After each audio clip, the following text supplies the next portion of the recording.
She is not your average Debbie.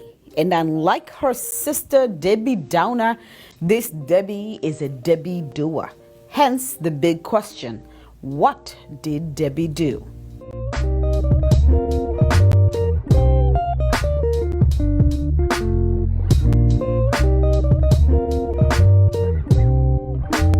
The business, what did Debbie do? I mean, there's possibility. Yep.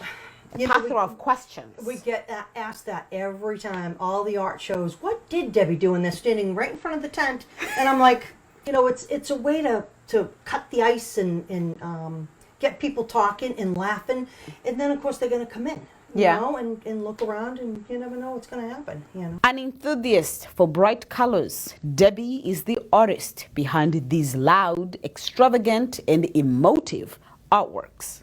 From murals, painted furniture, to jewelry, what didn't Debbie do? Now, your pieces are very colorful. Yes. The one behind me, it's blue and purple, gold. Yep. Very, very colorful, very bright. But when I saw it, it was almost like seeing a spirit free. Yes. And that's how I feel when I paint. Okay. Yes. I do my artwork, and I'm in my own world. I shut the door. I open the window, put the fan on, because you're working with alcohol, so you got to have a little bit of ventilation. And I start making colors, and I start making that picture, and that's all that's in my mind right there. I'm just creating. She professionally started working as a full-time artist 3 years ago. However, her love for art is hereditary. Ever since I was little, I would sit and sketch and paint, and I did the whole Bob Ross thing, and I did the landscape. Like I said, I did a number of different things to see, what do I like? So I get your message. You want people to feel happy, and it's very important, especially, I do not want to just pinpoint today and age, but with stress, whatever people are going through, it's always important to have a place, something to remind you that there is a brighter day. But what do you feel is your obligation as an artist?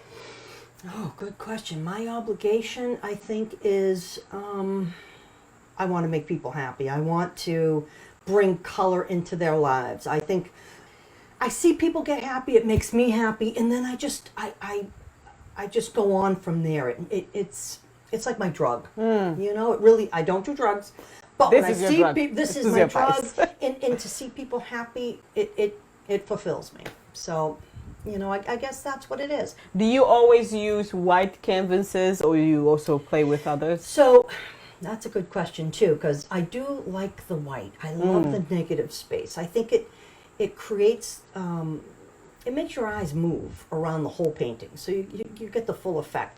Now, for those who would come to your art shows, would see a beautiful piece, and they would say to themselves, geez, it's gorgeous, but I bet I can get a painting in Walmart, whatever, cheaper. How do you defend your price, your art? So, no one's actually ever said that to me before, but if they do, I say, go right ahead.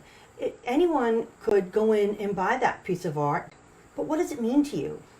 It's not going to have the same emotional background of when you go to that art show and you meet the artist and you talk to the artist and you get a piece from that artist, and it's a personal piece that, whether it's commissioned or not, it means something. It always reminds you of that day that you saw it and said, oh, that's beautiful. So I think it has more background than walking into a Walmart or a Home Goods and going, yeah, I like that, let's get it and bring it home.